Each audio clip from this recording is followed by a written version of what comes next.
고린도전서 10장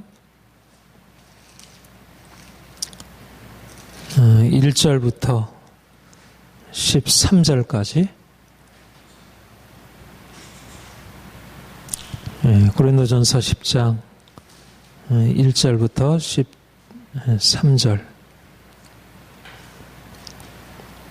함께 봉독하겠습니다. 형제들아, 나는 너희가 알지 못하기를 원하지 아니하노니 우리 조상들이 다 구름 아래에 있고 바다 가운데로 지나며 모세에게 속하여 다 구름과 바다에서 세례를 받고 다 같은 신령한 음식을 먹으며 같은 신령한 음료를 마셨으니 이는 그들을 따르는 신령한 반석으로부터 마셨음에 그 반석은 곧 그리스도라. 그러나 그들의 다수를 하나님이 기뻐하지 아니하셨으므로 그들이 광야에서 멸망을 받았느니라. 이러한 일은 우리의 본보기가 되어 우리로 하여금 그들이 악을 즐겨한 것 같이 즐겨하는 자가 되지 않게 하려 함이니 그들 가운데 어떤 사람들과 같이 너는 우상 숭배하는 자가 되지 말라. 기록된 바 백성이 앉아서 먹고 마시며 일어서서 뛰논다 함과 같으니라. 그들 중에 어떤 사람이 음행하다가 하루에 23,000명이 죽었나니 우리는 그들과 같이 음행하지 말자. 그들 가운데 어떤 사람이 주를 시험하다가 뱀에게 멸망하였나니 우리는 그들과 같이 시험하지 말자. 그들 가운데 어떤 사람이 원망하다가 멸망시키는 자에게 멸망하였나니 너는 그들과 같이 원망하지 말라. 그들에게 일어난 이런 일은 본보기가 되고 또한 말세를 만난 우리를 깨우치기 위하여 기록되었느니라. 그런즉 선줄로 생각하는 자는 넘어질까 조심하라. 사람이 감당할 시험 밖에는 너희가 당한 것이 없나니 오직 하나님은 미쁘사 너희가 감당하지 못할 시험 당함을 허락하지 아니하시고 시험 당할 즈음에 또한 피할 길을 내사 너희로 능히 감당하게 하시느니라. 아멘. 오늘 10장 30강 광야 이스라엘의 본이라는 제목으로 광야 이스라엘의 본.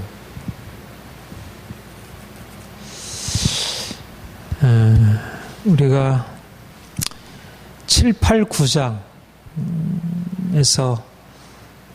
우리 그리스도인들이 어떻게 자유로우면서 또 그러면서도 또 그리스도를 위하여 모든 사람들의 종이 되어서 섬기는 그런 이중적인 그런 모습에 대해서 이제 살폈고요. 10장도 어떻게 보면 이제 이어지는 부분이 있는데 10장에는 이제 조금 다른 그런 가르침이 특별히 이제 고린도 교회 안에 우리 앞에 그 5장 6장에 보면 그런 일이 있었죠. 5장에도 보면 고린도 교회 안에 있는 그 이제 아비 아내를 취하였다.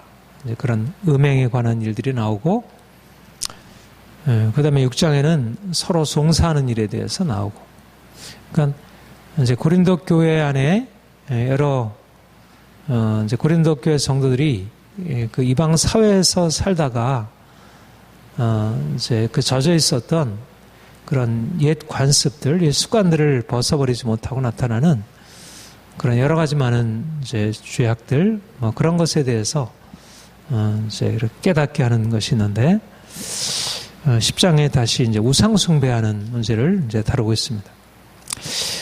이제 그걸 다루기 전에 이제 오늘 본문에서는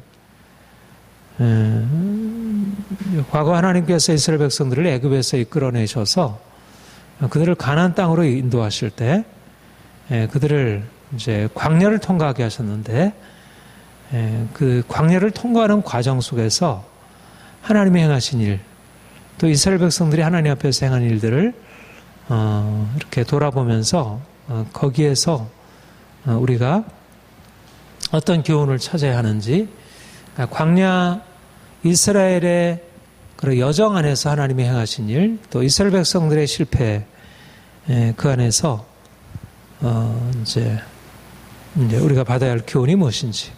사실 광야 이스라엘은 우리 신약의 교회의 모형으로, 모델로 우리가 생각할 수가 있고, 그래서 이제 출애굽, 또 광야, 가나안 땅, 이 하나님이 이스라엘 백성들을 구원하셔서 인도하시는 그 여정이 결국 그리스도인들이 주님 믿고 주님 안에서 그러니까 성장해 나가는 과정, 여러 가지 많은 시험들을 경험하고 성장해 나가는 과정을 보여주는 그림으로, 그러니까 우리가 이제 신약에서 이제 예수를 믿어서 우리가 의롭다함 받고 거룩하게 변화되는, 특별히 이제 이 성화의 과정에 관한 이제 그런 것들을 이제 직접적인 말씀을 통해서 우리가 듣기도 하지만, 그런데 이제 이스라엘 백성들이 하나님의 은혜로 구원받고 난 이후에 그들이 하나님의 인도를 따라가면서도 계속해서 불순종하고 거기에 따라 하나님의 보응을 받게 되는 그 과정. 그러니까 중요한 것은 사실 광야 이스라엘 안에 하나님이 이스라엘을 인도하시면서 그들에게 주시려고 하는 가르침이 무엇이었을까? 가장 중요한 것은 이 율법이다. 그렇게 여겨져요. 그러니까 하나님이 이스라엘 백성들이 출애굽한 이후에 한 1년 만에 시내산에서 율법을 수여하시죠. 모세를 통해서. 십계명을 이제 비롯해서 여러 가지만은 그들이 지켜야 할 의식법, 또 도덕법, 또 이제 어떤 시민법, 이런 그런 율법을 이제 부여하시면서 율법을 통해서 그들이 하나님의 뜻을 알게 되고, 또 하나님이 누구신지 이것을 이제 율법을 통해서 이제 이렇게 배우고 알게 됩니다. 그리고 사실 하나님이 광야 이스라엘을 이끌어 가시면서 광야의 과정 안에서 하나님이 그들에게 가르치시려고 하는 것이 바로 율법을 가르치시고, 또 율법을 통해서 하나님이 이제 하나님 자신이 누구신지를 보여주는 것을 보게 됩니다. 오늘은 이제 하나님이 어떻게 율법을 그들의 실패 과정을 통해서 이스라엘 백성들에게 가르치시는지를 본문을 통해서 이제 살펴보고자 해요. 그런데 이제 여기 보면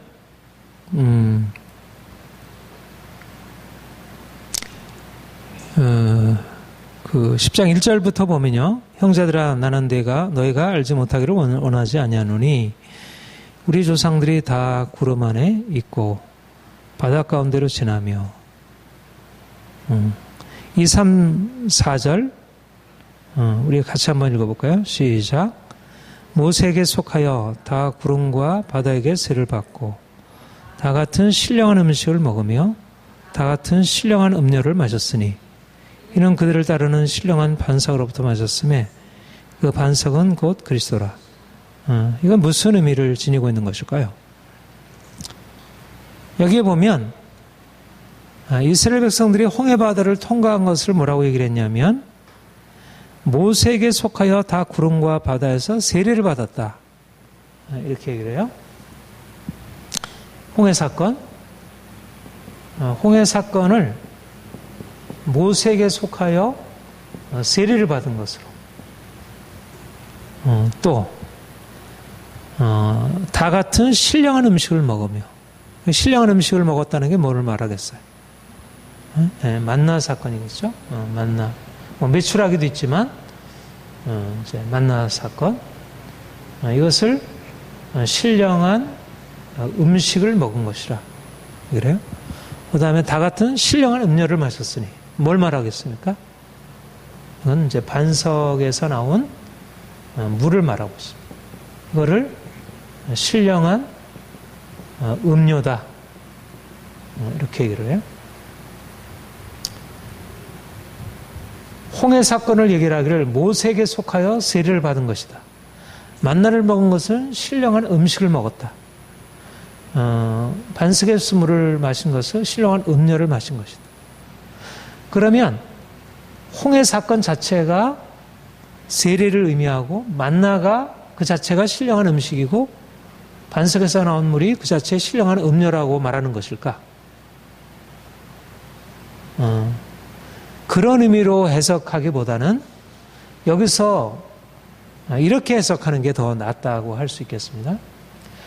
홍해 사건은 모세를 통해서 건넌 홍해 사건은 예수 그리스도 안에서 받게 되는 세례를 상징하고 만나, 하늘에서 내린 만나는 예수 그리스도 안에서 얻게 되는 신령한 음식을 의미하고 반석에서 나온 물은 예수 그리스도 안에서 우리가 마시게 되는 신령한 음료를 의미하고 다시 말하면 이것은 육신적인 사건이라면 그것이 가지고 있는 영적인 의미를 이렇게 얘기한 것이다 할 수 있다는 것입니다. 그러니까 이 본문에서 1절, 2절, 3절, 4절에서 말하고 있는 출애굽하여 홍해를 건너고 광야에 들어와서 만나, 하늘에서 내린 만나를 먹고 반석에 나온 물을 마신 것은 이것은 어떤 의미냐면 비유로서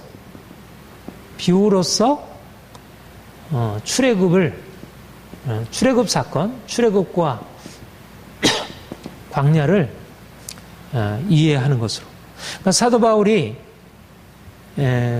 출애굽 사건, 광야를 통과하면서 그들이 만나를 먹고 반석에서 물을 마신 것이 무엇을 의미하냐? 이것은 그 자체로도 하나님의 행하심이고 우리가 그 자체에서 하나님의 능력과 하나님의 이스라엘 백성들을 향한 하나님의 사랑, 이것이 그 안에 나타나지만 단지 이것은 그 자체로 하나님의 능력을 보여주는 것만이 아니라 신약에서 이제 예수 그리스도를 통해서 우리가 경험하게 될 이런 영적인 구원의 경험을 간접적으로 비유적으로 말씀하고 있는 것을. 말하자면 우리가 이제 구약을 해석하는 데 있어서 중요한 게 뭐냐면 구약은 신약의 예수 그리스도를 예표하는 그림자, 비유. 이제 예수 그리스도께서 오셔서 구약에서 나타내고자 하는 것의 실체를 다 나타내셨다는 것입니다. 그러니까 우리가 구약을 읽을 때 구약에서 하나님의 행하신 직접적인 역사를 직접 우리가 거기서 야, 하나님이 이렇게 능력이시구나. 오늘날도 홍해를 가르시는 역사, 오늘날도 만나를 하늘로부터 내리시는 역사, 오늘날도 반석에서 물을 내는 역사를, 그런 기적을 나타내실 수 있다는 것. 그러한 방식으로 우리가 구약을 이해할 수도 있지만, 그러나 이게 기독론적인 해석이라 이렇게 얘기를 하는데, 영적인 해석, 구약의 역사적인 사건을 이제 우리가 임의로 해석하게 되면 이게 그 알레고리카란 이제 해석이라 그래가지고 좀 성경 해석에 있어서 이제 문제가 될 수 있지만, 그러나 성경 자체가 기독론적으로 해석하는 경우에 그것은 우리가 그 의미를 그대로 받을 수 있는 것으로. 그러니까 예를 들면 유월절 어린 양 뭐라고 했죠? 이것을 예수 그리스도로 얘기를 하고 있고, 그 누룩도 결국 이제 우리가 그리스도 안에서의 거룩함을 상징하는 것으로. 그러니까 우리가 구약의 출애굽 사건, 광야에서의 이스라엘 백성들의 그 역사적 사건의 의미가 예수 그리스도 안에서 이렇게 그 의미가 충분히 나타난다고 하는 사실을 이렇게만 보면 또 그것도 문제지만, 이쪽 저쪽의 의미를 다 우리가 말할 수 있지만, 특별히 우리가 예수 그리스도가 우리의 모든 구약의 예표, 구약의 예언의 성취라고 할 때 이제 그런 관점에서 이제 성경을 읽을 수 있고, 또 고린도서 10장의 경우에는 이런 방식으로 해석을 하고 있는 것입니다. 그러니까 이것은 성경 자체가 구약을 그렇게 해석하고 있기 때문에 이런 해석이 지금 타당하다는 것입니다. 여기 이제 홍해 사건부터 보면 우리 조상들이 다 구름 아래 지내 있고 바다 가운데로 지나며 모세에게 속하여 다 구름과 바다 가운데서 세례를 받고. 그러니까 이스라엘 백성들이 홍해를 건너게 되고 이제 구름 기둥이 그들을 인도하고 바다를 그곳에서 지나게 되죠. 홍해 바다를. 근데 이러면서 이제 그곳에서 일어난 일이 무엇입니까? 이스라엘 백성들을 따르던 애국 군대가 어떻게 되었어요? 바다에 다 수장이 되어버리죠.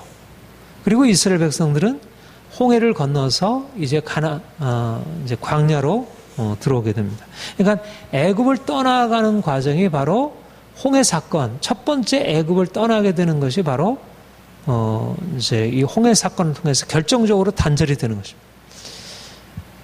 우리가 신약에서 여기서 이제 세례라고 얘기를 했는데, 그 세례는 무엇을 의미할까? 우리 로마서 6장에 보면 세례에 대해서 그렇게 얘기를 했어요. 무릇 그리스도와 함께 세례를 받은 우리는 그의 죽으심과 합하여 세례를 받은 줄 알지 못하느냐. 세례라고 하는 것은 그리스도의 죽으심과 연합하는 것으로 그렇게 세례를 말하고 있어요. 그리스도의 죽으심과 연합함. 말하자면 이스라엘 백성들이 애굽에서 나오면서 물론 그들은 살아서 나왔지만 그러나 그 홍해 바다는 원래 사실 건널 수 없는 그런 바다였고, 그리고 그를 따르던 애굽 사람들은 모두 다 바다에 빠져서 장사 지난 바 되었다는 것입니다. 우리가 우리 그리스도 안에서 믿음으로 예수 그리스도를 고백하고 우리가 세례를 받는다는 것은 바로 이와 같은 그리스도의 죽으심과 합하여 연합하는 의미를 가지고 있는, 말하자면 우리가 신앙생활하는 데 있어서 가장 첫 출발이 무엇일까? 유월절 어린 양과 어린 양의 피로써 우리가 속량받고 우리의 저주가 떠나가는 것을 상징한다면, 유월절 어린 양은, 근데 홍해 사건은 우리가 그리스도의 죽음과 합해 연합하여 죽음으로 우리가 이제 더 이상 이전의 과거, 우리 하나님 없이 살던 이전의 과거, 애굽에 속하여 살던 우리의 과거가 이제 단절되고 이제는 그리스도 안에서 새로운 삶이 열린다고 하는 것을 의미하고 있다는 겁니다. 홍해 사건이라고 하는 것은 이스라엘 백성들이 이제는 애굽에 속한 자가 아니라 이제는 그리스도에게 속한 자임을, 이제 하나님께 속한 자임을 말하는 것이고, 우리가 진정으로 하나님의 백성으로 살아가기 위해서 우리에게 중요한 것은 이 그리스도의 죽음에 연합하고 그리스도의 부활에 연합하는 것. 그래서 이제까지 우리가 살아왔던 삶에서 온전히 벗어나는 것. 이제는 내가 사는 것 아니고 내 안에 그리스도께서 사신다는 것. 그러니까 이스라엘 백성들이 이스라엘 백성됨은 이 홍해 사건이 없이는 이스라엘 백성들의 구원이라고 하는 것이 있을 수 없었듯이, 10가지 재앙을 통해서 하나님이 애굽을 심판하시고 그들이 심판에서 건짐을 받았을 때 유월절 어린 양의 피로 그들이 속량을 받고 구원을 받고, 또 홍해를 건널 때 홍해에서 그들의 옛사람이 이제 장사 지난 바 되고 이제 하나님의 백성으로 새롭게 출발하게 되듯이 우리가 이제 그리스도에게 속한 자로서 이제 새 사람을 입게 되는 것. 그러니까 우리의 본질 안에는 바로 이 십자가의 죽음, 주님과 함께 죽음이라는 그 의미가 담겨 있다는 것입니다. 그래서 이제 이스라엘 백성들이 홍해를 건넌 뒤에 광야에 들어오게 되었습니다.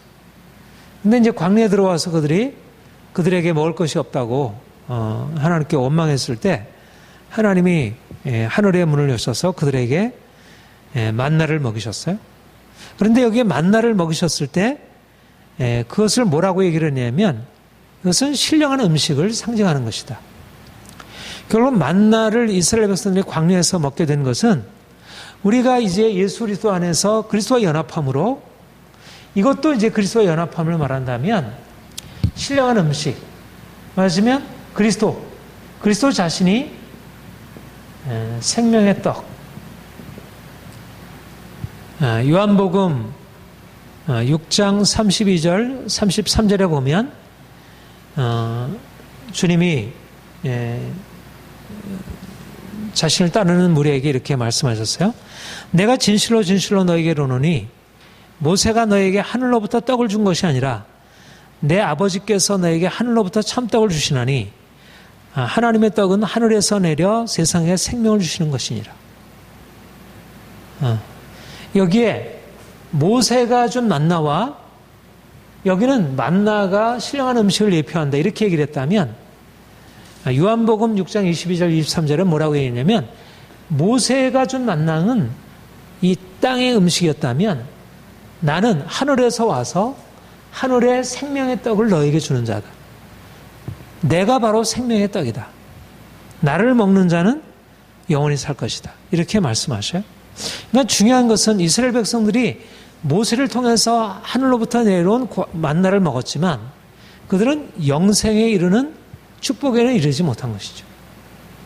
그들이 육신의 생명을 위하여 육신의 생명의 떡을 경험했고 하나님의 능력을 경험하고 하나님의 입으로 나오는 말씀으로 산다는 사실을 경험했지만 그러나 그 떡 자체는 결국 육신의 생명을 위한 것이지 그들의 영혼을 살리는 것은 아닌 것입니다.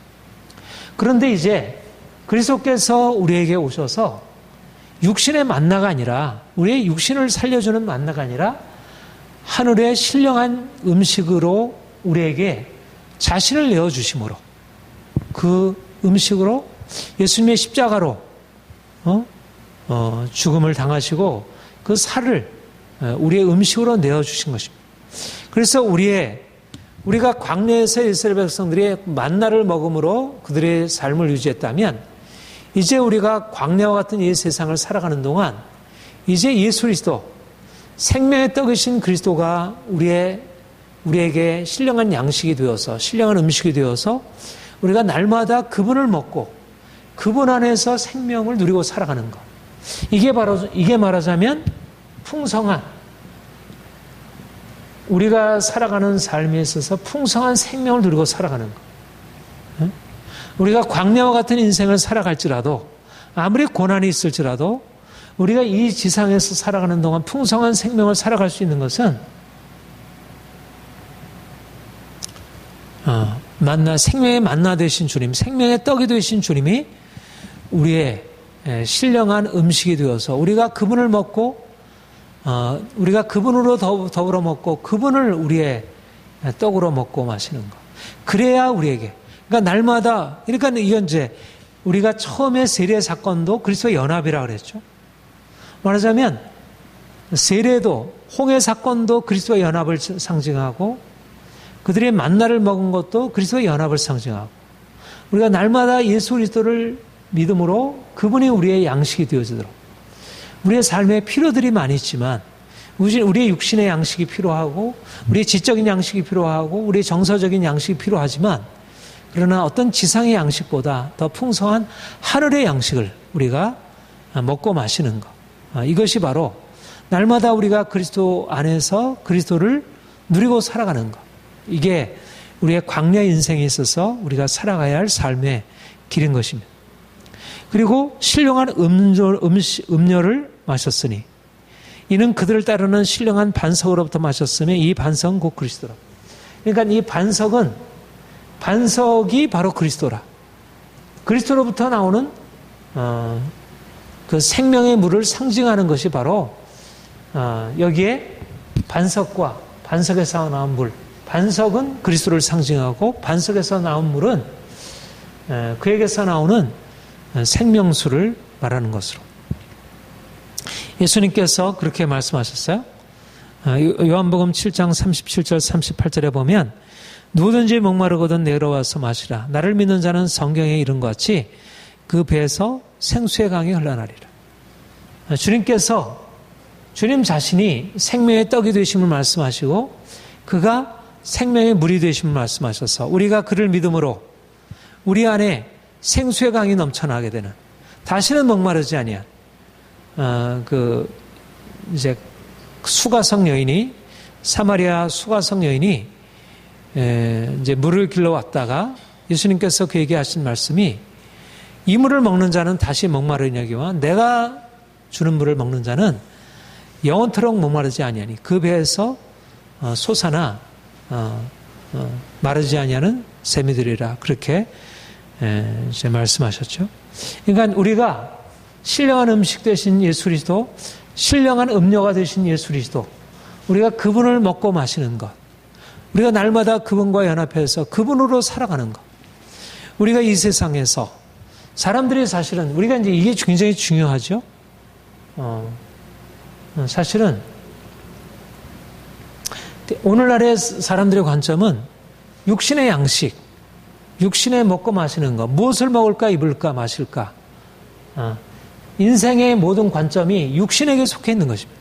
그런데 육신에 속한 삶은 보다 근본적으로 그리스도 안에서 누리게 되는 영적인 생명의 예표이고 그림자이고, 우리가 그리스도 안에서 신령한 음식을 먹고 신령한 음료를 마시고 그랬을 때 진정으로 우리의 영이 살고 우리의 영이 활성화되어서 하나님을 알게 되면, 그러면 우리의 육신의 삶도, 그러니까 우리가 영적으로 살아나서 우리가 더 온전하게 주와 함께 연합해서 살게 되면 우리가 육신의 삶도 온전케 되는, 이게 이제 하나님이 우리에게 행하시는 일이고, 그러니까 신약의 그리스도인들은 구약의 이스라엘 백성들이 그 홍해를 건너고 그래서 광야를 통과하면서 하나님이 주신 은혜와 비교할 수 없는, 그들도 하나님의 기적적인 역사를, 이거 너무너무 놀라워. 하늘의 말씀 만나가 내리고 반석에서 물이 나오고, 이거 너무너무 놀라운 일이죠. 정말 초자연적인 기적의 삶을 그들이 살아간 것입니다. 그런데 우리는 그것과 비교할 수 없는 엄청난 기적이 일어나고 있고, 우리가 그리스도를 먹고 마신다는 이 놀라운 은혜가 우리에게 주어져 있는데도 사실은 우리가 그것을 제대로 감사하고 그 초자연적인 기적의 역사를, 사실은 보여지는 어떤 가시적인 초자연적인 기적에 대해서는 하나님이 참 놀랍다. 병이 났고 무슨 어떤 외적인 어떤 변화가 일어나게 되면 대단하게 여기지만, 이런 영적으로 일어나는 진정한 어떤 변화의 역사, 지금도 성령께서 우리에게 오셔서 그리스도와 연합하게 하셔서 그리스도와 함께 죽고 그리스도와 함께 다시 살게 하시고, 우리가 그리스도를 먹고 마심으로 우리 안에 그 영적인 생명이 우리에게 풍성하게 일어나는 것을 우리가 제대로 깨닫지 못하고 그것을 기대하지 못하고, 내가 주 안에 주님이 내 안에, 너희가 내 안에 있으면 이 사람은 과실을 많이 맺나니, 우리가 지향하는 것, 우리가 정말 바라는 것은 육신적으로 이 땅에서 누리게 되는 그런 육신적인 축복, 우리가 구약의 이스라엘 백성들이 그렇게 경험했던 것처럼 그렇게 하늘의 만나를, 홍해의 기적을, 하늘의 만나의 기적을, 반석에서 물이 나오는 이 기적을 우리가 기대하고 또 그렇게 바라볼 수 있지만, 그러나 보다 더 큰 영적인 이 하나님의 역사, 우리의 신령한 반석 예수 그리스도, 신령한 생명의 떡이신 그리스도, 그리스도로부터 오는 우리에게 신령한 음식과 음료를 경험하는 것이 얼마나 귀한 일인지, 그래서 좀 더 우리가 그런 기대로 나아가기를 소망합니다. 그런데 이제 5절부터 5절, 6절 우리 한번 같이 읽겠습니다. 시작. 그러나 그들의 다수를 하나님이 기뻐하지 아니하셨으므로 그들이 광야에서 멸망하더니라. 이런 일은 우리의 본보기가 되어 우리로 하여금 그들의 악을 징계한 것 같이 즐겨하는 자가 되지 않게 하려 함이니. 여기 보면 이제 이 앞에서 비유로서의 출애굽 광야에서의 경험을 얘기를 했다면, 두 번째는 본보기, 두 번째 본보기로서의 광야, 하나님의 심판의 경험.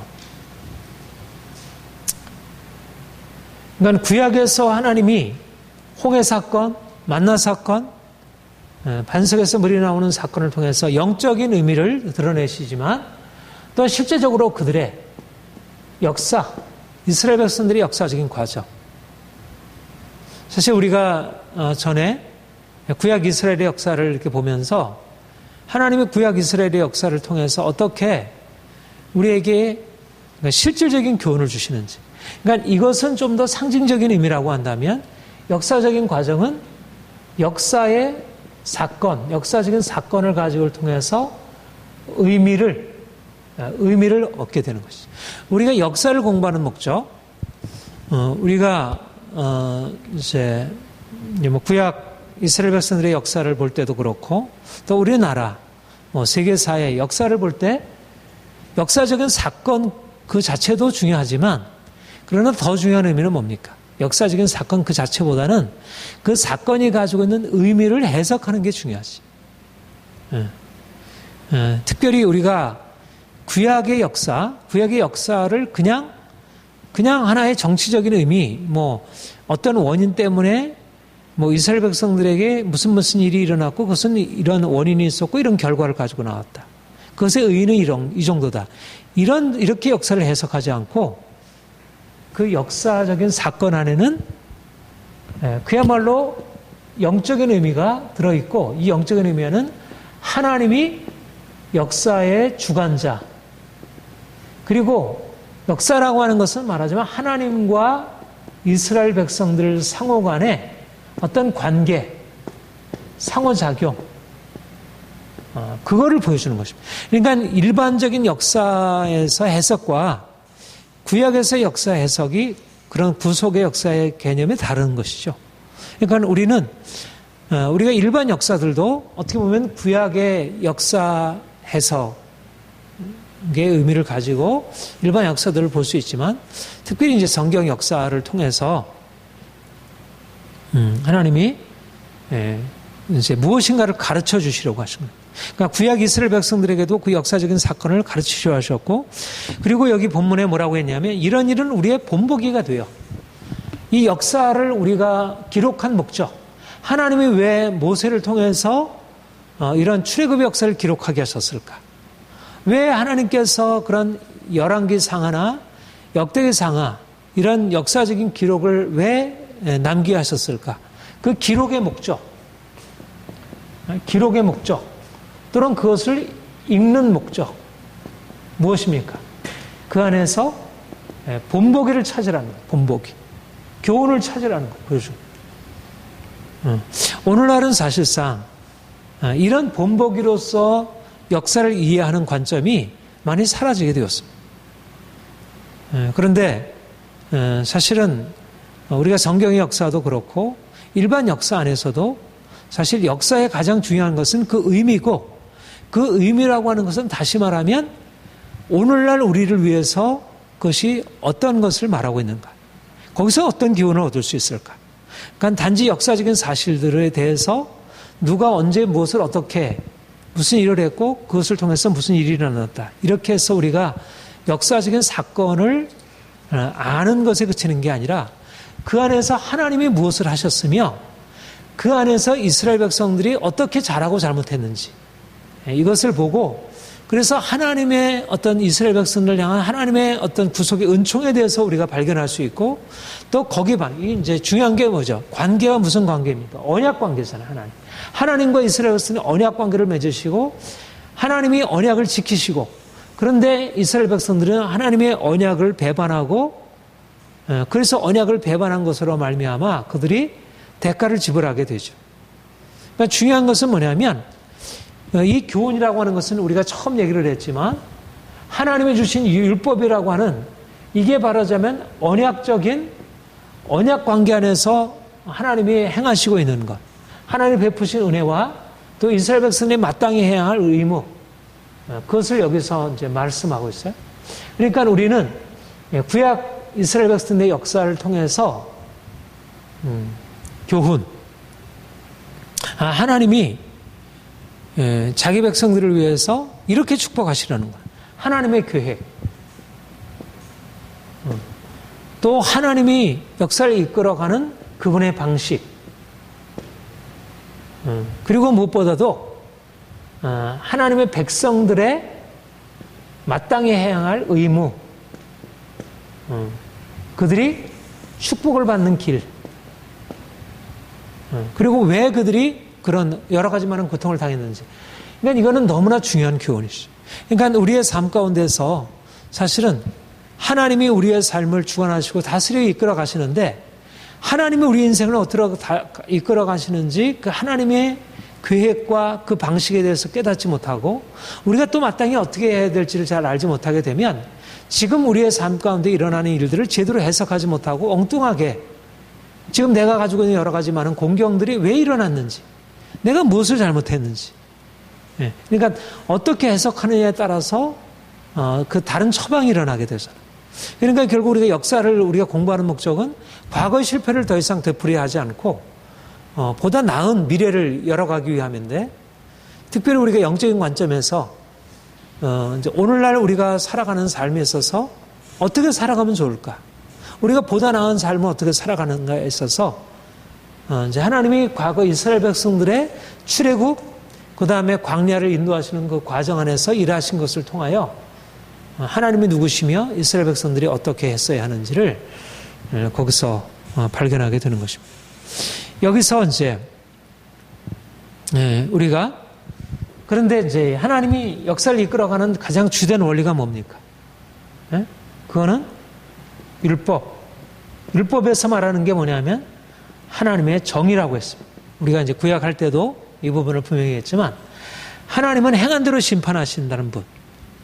결국 사실은 오늘날도 우리 세상 역사에 있어서 가장 중요한 게 이 정의인데, 결국 역사에 있어서 정의가 실행된다는 것이 사실은 그 특별히 정치에 있어서 굉장히 중요한 일인데, 현실 역사는 정의라고 하는 것을 제대로 하지도 못하고 또 정의라는 관점으로 역사를 바라보지도 못하고, 그러니까 역사를 공부하면서도 사실상 제대로 된 교훈을 얻지 못하는 것입니다.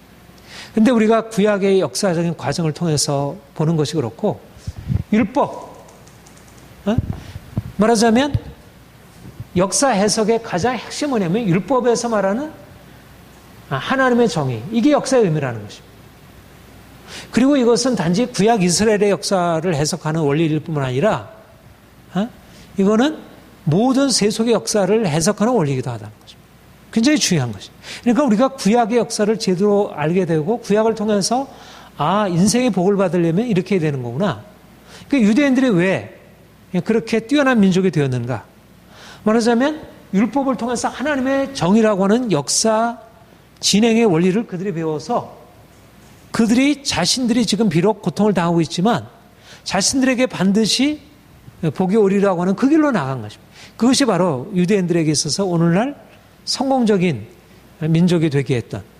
그러니까 오늘날 사실상 율법을 배우고 율법의 의미를 가지고서 역사를 해석한 이 구약을 읽게 되면 보다 더 우리가 이 세상을 살아가는 데 있어서 지혜를 얻을 수 있다는 것.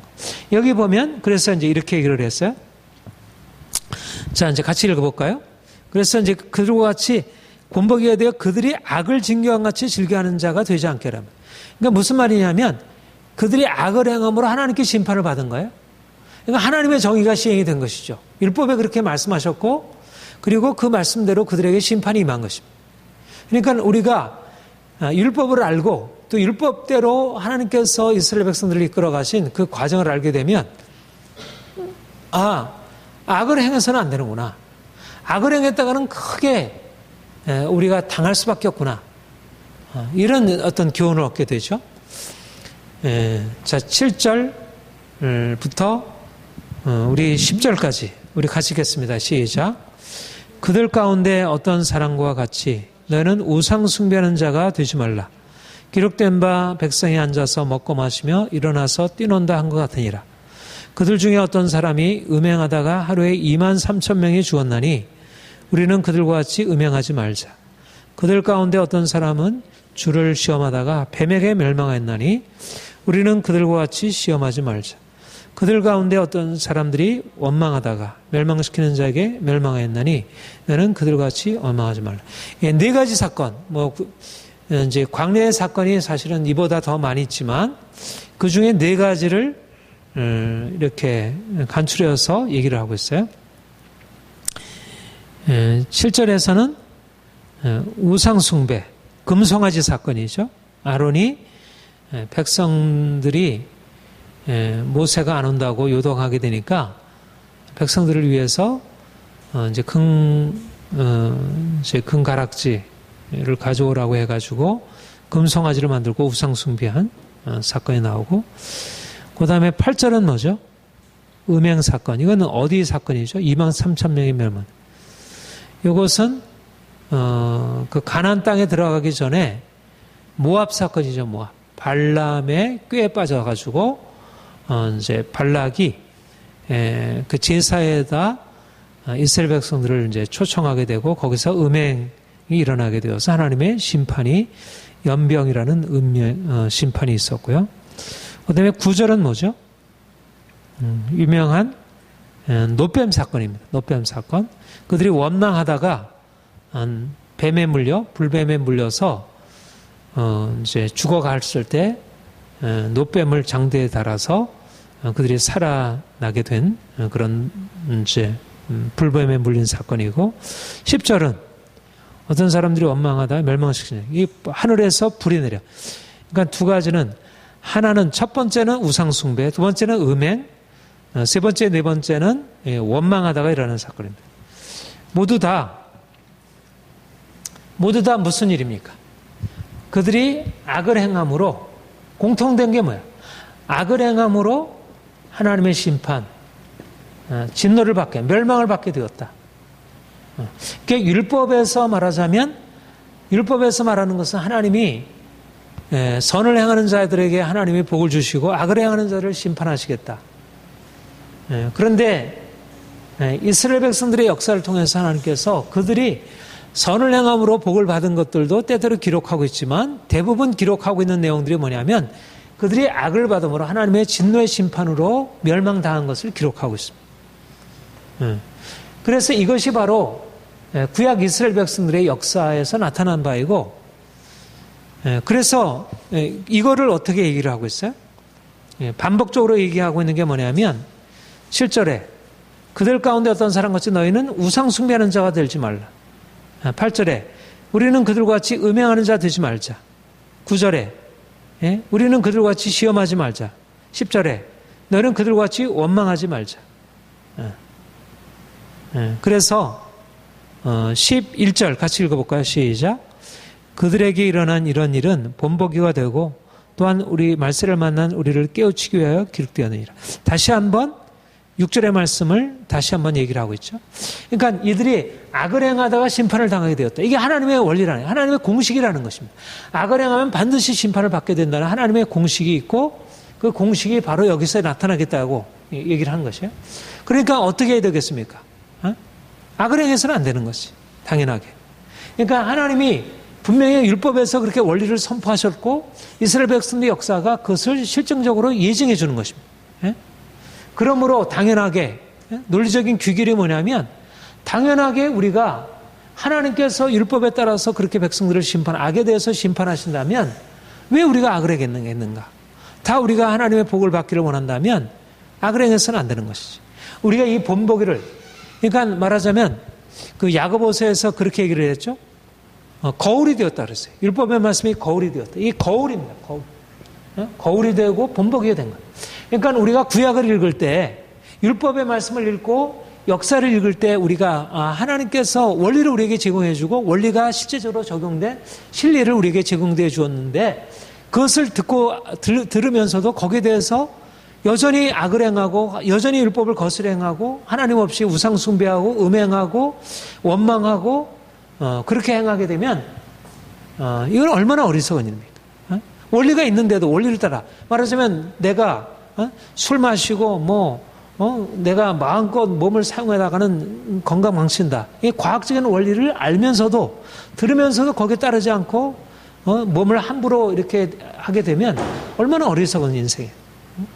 마찬가지로 하나님의 원리가 있는데, 이 도덕적인 원리, 이 정의라는 원리가 있는데 이 원리를 따라 행하지 못함으로 인생이 결국 그 원리에서 벗어나서 인생이 망하게 된다면 얼마나 어리석은 일이에요. 결국 지혜는 뭐냐면, 결국 본보기, 하나님께서 이스라엘 백성들에게 나타내 보신 실제적인 본보기, 그러니까 이스라엘 백성들의 역사는 온 민족이 걸어갈 야 길을 보여준 것입니다. 이래서는 안 된다. 그러니까 다른 민족의 역사, 우리나라 국사도 보면 분명히 이런 역사가 나타나고 있죠. 그러나 이걸 명시적으로 이렇게 해석을 안 해놓은 거예요. 내가 삼국 삼국의 역사를 볼 때 거기에 부정한 잘못된 일을 많이 했지만 예를 들면 다른 나라 빼앗고 이런 일들에 대해서 문제라고 제기를 안 해요.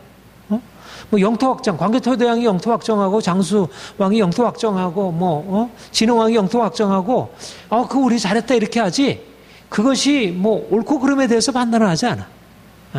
그러니까 민족의 역사라고 하는 게 굉장히 자기중심적으로 기록했기 때문에 대부분의 이것은 하나님의 역사, 이 정의라고 하는 것이 명료하게 잘 드러나질 않아. 물론 부분적으로 이제 그런 연산구 같은 그런 왕을 그런 심판을 받은 그런 일들도 있고 이제 그런 부분이 부분적으로 정의가 시행된 것을 우리가 보지만 그러나 명시적으로 그렇게 말하고 있지는 않은 거죠. 그런데 우리가 구약의 역사를 읽음으로써 하나님이 어떻게 이제 자기 민족을 향해서 어떻게 정의로 이끌어 가시는지. 그러니까 우리가 성경의 말씀을 좀 더 분명하게 깨닫고 그 말씀 안에서 이제 살아가게 되면 정말 우리 개인적으로 하나님의 복을 누리고 우리가 이제까지 우리가 고통과 저주 아래 살아갔던 삶에서 벗어날 수 있는 길이 보이는 것입니다. 나는 우리가 지난번 이제 구약 이스라엘 역사를 공부하면서도 그렇게 느꼈지만 요즘에 이제 분명하게 이제 깨닫게 되는 것은 이게 정말 율법이 정말 너무 중요하구나. 율법의 말씀을 가지고 살아야 인생에 정말 복을 누릴 수 있는구나. 내가 율법을 떠나서 살게 되면 정말 망하는 것이구나. 근데 오늘날 어때요? 우리 포스트 모더니즘이라는 이 잘못된 세속주의적인 사조가 사람들의 이 머리를 이렇게 그냥 완전히 쇠뇌시켜버려가지고 점점 율법을 폐해버리고 아무렇게나 살아도 자기 욕망대로 살아가는 게 마치 인생의 행복을 가져다 주는 것입니다. 그래서 이제 무엇보다도 이제 중요한 것이 하나님의 정의가 이스라엘 백성들에게 어떻게 시행이 되었는지 그것을 거울 삼아서 우리가 말세를 살아가는 우리가 그러니까 구약에서 하나님이 이끌어 가신 역사와 신약의 이끌어 가신 역사가 분명히 다르죠. 이 육적인 것과 영적인 것이 분명히 다르지만 그러나 여전히 이것은 공통된 거예요. 하나님의 정의라고 하는 것은 육적인 이스라엘이나 영적인 교회나 동일하게 적용되는 것이지 구약에는 심판이 신약은 사라지고 우상 숭배, 음행, 원망 이것이 구약에는 하나님의 심판 아래 처했는데 신약은 괜찮아. 이렇지 않다는 것입니다. 구약의 간통이나 동성애가 마치 하나님의 심판의 대상이었다면 신약에도 마찬가지고 더 하는 것이죠. 이런 면에서 우리가 이제 구약을 읽고 구약을 거울 삼아서 우리가 이제 그래서 선줄로 생각하는 자는 넘어질까 조심하라. 우리가 날마다 깨어서 이런 하나님의 율법을 깨닫고 살아가는 것. 그래서 이제 마지막으로 이제 13절 우리 같이 읽겠습니다. 시작. 사람이 감당할 시험 밖에는 너희가 당한 것이 없나니 오직 하나님은 미쁘사 너희가 감당하지 못할 시험 당할만 허락하지 아니하시고 시험 당할 즈음에 또한 피할 길을 내사 너희로 능히 감당하게 하시나. 세 번째 감당할 시험. 하나님께서 감당할 시험을 주십니다. 근데 여기서 감당할 시험을 주시고 그 이상 허락하지 아니하시고 하나님은 미쁘시기 때문에 시험 감당하지 못할 시험 당을 허락하시고 시험 당할 때는 또 피할 길도 주신다. 여기서 시험이라는 의미는 유혹이라는 의미보다는 우리를 연단하시는 의미 그런 의미로 말하자면 이제 그 야고보서 1장 2절 4절에 내 형제들아 너희가 여러 가지 시험을 당하고도 온전히 기쁘게 여기라. 이는 너희의 믿음의 시련이 인내를 만들어내는 줄 너희가 알미라. 인내를 온전히 이루라. 이는 너희로 온전하고 구비하여 조금 더 부족함이 없게 하려 함이라. 여기 보면 시험을 기쁘게 여기라. 시험을 기쁘게 여기라. 여기서 시험은 뭐예요? 그러니까 고난, 시련, 믿음의 시련. 그래서 인내를 경험하고 이걸 통해서 하나님의 상급에 이르게 되는 것. 하나님이 이스라엘 백성들을 광야로 인도하신 것이죠. 광야. 그러니까 광야는 시험의 과정이었어요. 시험의 과정. 그러니까 시험이라는 것은 두 가지 의미를 지닐 수 있는데 하나는 그들의 현재 상태, 그들이 하나님께 믿음으로 순종하는지를 보여주는 그런 것이고 그리고 그것을 통해서 그들의 어떤 믿음의 실체가 드러나게 되고 그 시험을 통해서 어떻게 됩니까? 사단은 그런 고난을 통해서 우리를 넘어뜨리려고 하지만, 그러니까 시험의 의미가 그러니까 유혹의 의미로서도 작용될 수 있었어요. 그런데 어떻든 고난이라고 하는 것이 이중적으로, 그러니까 시험을 통해서 두 가지 가능성이 열려요. 하나는 넘어짐도 가능하고, 시험을 통해서. 또 하나는 시험을 통해서 더 연단되어지고 강해지는 것도 강해지고. 하나님께서 감당할 시험을 주신다는 말은 우리가 감당하지 못할 시험으로 들어가면 넘어질 수 있으니까 하나님은 우리를 강하게 하는. 그러니까 처음부터 운동을 하는데 우리가 너무 이렇게 과하게 운동하다 보면 그게 오히려 운동에 해가 될 수 있잖아요. 건강을 위해서 운동하는데. 그러니까 처음에는 이렇게 적게 가볍게 시작을 해가지고 워밍업을 하고 좀 더 강도를 높여가고 이제 이러다 보면 아무리 강한 그런 훈련으로 들어가더라도 그것을 감당할 수 있듯이 하나님이 우리를 처음부터 그렇게 아주 강도 높은 훈련으로 이끌어 가시는 건 아닌 것이죠. 그러니까 하나님이 이스라엘 백성들을 광야로 인도하셔서 어려움을 겪게 하셨어요. 그러니까 그들이 하나님 왜 이렇게 하십니까? 도무지 이해가 안 되고 거기에 대해서 원망하고 불평했어요. 그러니까 그들의 시험에서 패스를 하지 못한 것입니다. 그런데 하나님이 그 광야로 인도하신 목적은 그들을 넘어지게 하기 위함이 아니고 오히려 그들을 세우기 위함이고, 낮추고 줄이게 하신 것은 너희로 하여금 하나님이 하나님 명령을 지키는지 아니 지키는지를 알게 하고, 그리고 하나님의 입으로 나온 모든 말씀으로 사는 줄을 알게 하기 위해서, 말하자면 하나님이 시험을 주신 목적은 하나님을 알게 하고, 그러니까 시험을 잘 통과하게 되면 하나님을 알고 더 믿음이 견고해져서, 그러니까 야고보서에서 말씀하는 대로 믿음이 견고해져서 더 하나님의 그런 축복으로 들어가게 되는 거죠. 그러니까 시험을, 그러니까 우리가 그 시험을 당할 때 두려워하거나 피하려고 하거나 도망가거나 하지 않고 오히려 시험을 통해서 하나님이 주신 은혜를 바라보고, 그리고 이제 중요한 건 뭐냐면 하나님이 우리의 약함을 아시기 때문에 감당할 시험을 주신다는 거죠. 우리로서는 야, 이게 무슨 감당할 시험인가, 너무 지나치게 여겨지고 때때로.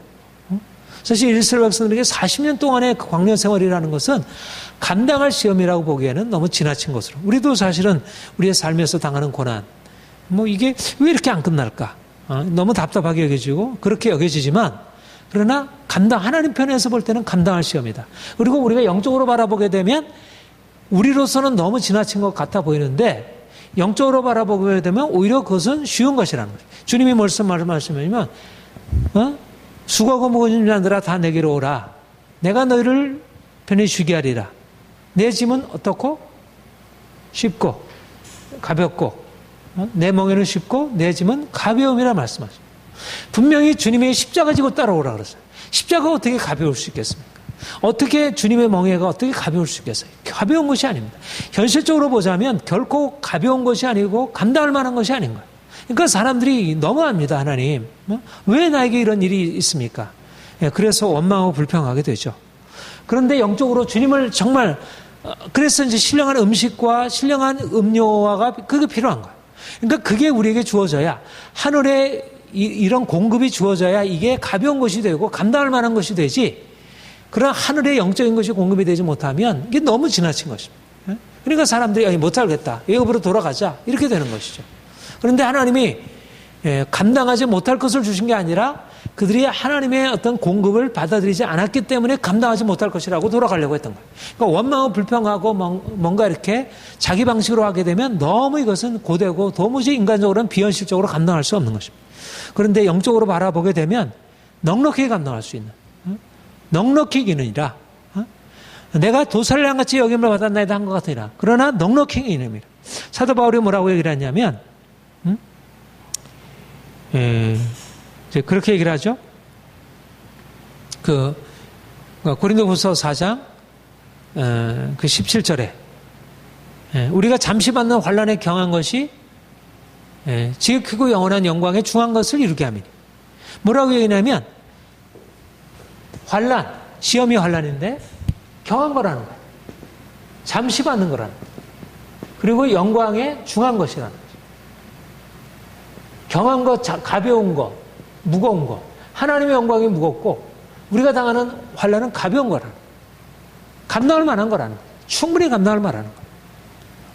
그러니까 이 말은 고난이 없다는 얘기가 아니고 고난이 그냥 뭐 쉽고 그냥 가볍게 그냥 뭐 가벼운 야산에 오르듯이 그런 게 아니고 인간적으로는 오르지 못할 산처럼 여겨지는 그와 같은 어려운 고난이 있는 것이죠.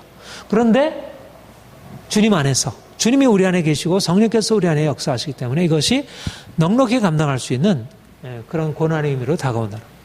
그래서 여기에 보면 시험당을 우리의 감당할 수 없는 것은 허락하지 아니하시고 시험당할 즈음에 피할 길을 내사 너희로 능히 감당하게 하시. 그러니까 감당하게 하시는 거예요. 피할 길도 내시고 또 감당하게 하시는 것입니다. 중요한 것은 시험을 없애는 것이 아니라 시험을 통과하게 하시는 것입니다. 시험을 통해서 우리가 더 지혜로워지게 되고 더 능력 있게 되고 더 견고해지게 되고 굳게 하시고 강하게 하시고 털을 견고케 하시리라. 베드로 전서에 그렇게 말씀하시죠.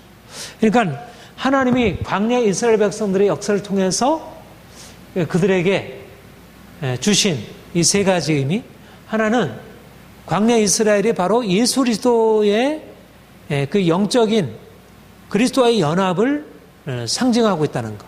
홍해 사건, 그리고 만나 사건, 그리고 반석에서의 물을 내신 사건이 바로 그리스도와의 하나됨을 상징하고 있다는 것. 그리고 하나님이 이스라엘 백성들을 광야에서 인도하셔서 그들이 광야에 하나님께 하나님을 온전히 믿고 신뢰하고 그분을 따르기보다 불순종하고 악을 행함으로 결국 심판을 받게 되었다. 이것이 우리에게 교훈이 되어 우리가 이 땅에 살아가는 동안 우리가 어떻게 하면 복을 받을 수 있을까? 어떻게 하면 우리가 하나님의 심판 앞에 처하지 않을 수 있을까? 결국 율법을 따라서 우리가 순종하며 살아가는 것. 이것이 지혜라고 하는 것입니다. 그리고 우리의 삶에 주어지는 많은 고난들, 시험들, 이것이 무슨 의미를 가지고 있을까? 이것은 결국 하나님이 허락하신 것이고 하나님은 결코 우리가 감당할 수 없는 것을 허락하신 적이 없다는 것입니다. 그러니까 우리의 모든 삶에서 하나님이 허락하신 것이라고 하면 그분의 선하신 뜻이 있을 것이고 또 그분이 공급하실 것이라 감당케 하시느니라 능히 감당케 하시느니라 능히 이기느니라 우리가 넉넉히 이기느니라. 그래서 우리는 우리의 광야 생활 속에서 이런 영적인 의미, 주님과의 온전한 연합, 또 광야 생활 속에서 좀 더 율법을 우리의 마음속에 새기고 율법을 우리의 삶에 체질화시키는 것, 또 시험 당할 때 함께 하시는 하나님의 은혜, 공급하시는 하나님의 은혜, 우리로 그걸 감당케 하시고 더 견고케 하시는 은혜를 우리가 더 온전하게 경험하기를 소망합니다. 이러한 은혜가 여러분들에게 가득 넘치길 바랍니다. 함께 기도하겠습니다.